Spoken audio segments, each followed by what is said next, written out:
افشاگری های تازه شهزاد عدیل درباره کارمندان تلویزیون طلوع و افشای رازهای بزرگ تلویزیون جهانی طلوع از زبان شهزاد عدیل.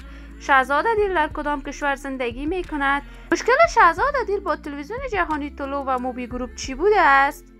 من در این ویدیو پیرامون حقایق همین ماجرا خواهم پرداخت، پس در ادامه با کانال دنیا اینفو باشید.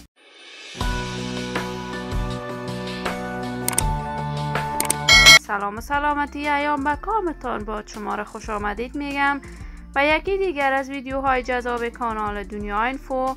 برای دوست شدن با این کانال علامت سابسکرایب را فشار دهید تا ویدیوهای دیگر کانال دنیا اینفو را از دست ندهید. شهزاد عدیل یکی از هنرمندان خوش صدا، خوش سیما و باعث افتخار برای مردم و ملت افغانستان می باشد. شهزاد عدیل کارهای میهنی‌اش در میان هنرمندان افغانستان گل کرده است و مثال شهزاد عدیل آهنگ‌های بیشمار میهنی برای دوستداران و طرفدارانش اجرا می کند. شهزاد عدیل بعد از تغییر نظام حاکم در کشور با خانواده‌اش افغانستان را به مقصد جرمنی ترک کرد. اکنون شهزاد عدیل در شهر زیبای فرانکفورت جرمنی زندگی می کند و از آنجا هم کارهای هنری خود را ادامه داده است.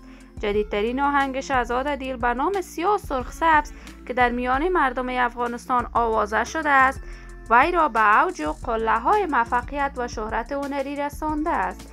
شهزاد عدیل در تازه ترین لایفش که در صفحه تیک تاک انجام داده است شکایت بزرگ از تلویزیون جهانی طلوع و موبی گروپ کرده است و بیان کرده است موبی گروپ و تلویزیون جهانی طلوع در آن زمان هرگز برای هنرمندانی که تازه کار بودند اجازه رشد و فعالیت را نمیداد و به همین خاطر هیچگاه تلویزیون جهانی طلوع من را من حیث مهمان در برنامه‌های مختلف و مناسبتیش دعوت نکرده بود، ولی من همیشه کارهای هنری خود را از طریق دیگر تلویزیون‌ها برای دوستداران و علاقه‌مندانم نشر می‌کردم و کارمندان تلویزیون طلوع هرگز رویه و رفتار خوبی که باید با هنرمندان افغان صورت می‌گرفت نمی‌کردند.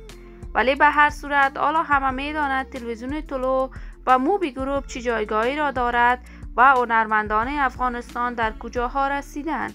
ولی من آرزوی موفقیت، سلامتی و کامیابی برای تمامی جوانان و هنرمندان کشور خود از بارگاه عزت منان خواهانم.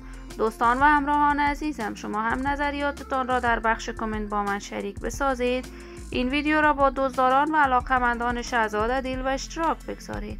اگر تا هنوز دوست کانال دنیا اینفو نشدید، پس برای دوست شدن با این کانال علامت سابسکرایب را فشار دهید. ویدیوهای من را لایک و با دوستانتان به اشتراک بگذارید. صحت و سلامتی برای شما نازنینان آرزو دارم. تا درودی دیگر، بدرود.